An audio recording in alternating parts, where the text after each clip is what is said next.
Everyone, good morning. সকালবেলা ঘুম থেকে উঠে ফ্রেশ হয়ে ব্রেকফাস্ট রেডি করছিলাম, আর রান্না করতে করতে আমার মুখের অবস্থাটা ঠিক এইরকম থাকে।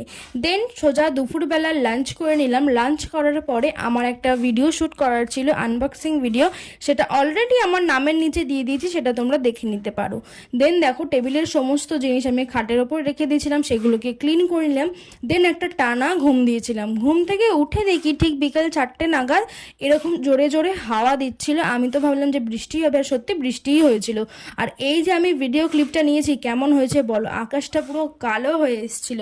তারপর বিকেলবেলা একটুখানি চা খেলাম, আর বিকেলবেলা তো চা আমার লাগবে, এই তাও আবার বৃষ্টির ওয়েদারে। দেন রাজের একটা পার্সেল চলে এসেছিল, তো সেটাই ওকে দিয়ে আনবক্সিং করালাম। তারপর সেটাও স্টাইল মেরে একটু দেখছিল যে কেমন হয়েছে না হয়েছে, যাই হোক। তো সেটা আবার ওকে দিয়ে আমি ভাঁজ করেই নিলাম। তো এই মিনি ব্লগটা আমি এখানেই এন্ড করছি। তোমাদের সাথে দেখা হচ্ছে আবার পরের মিনি ব্লগে। বাই।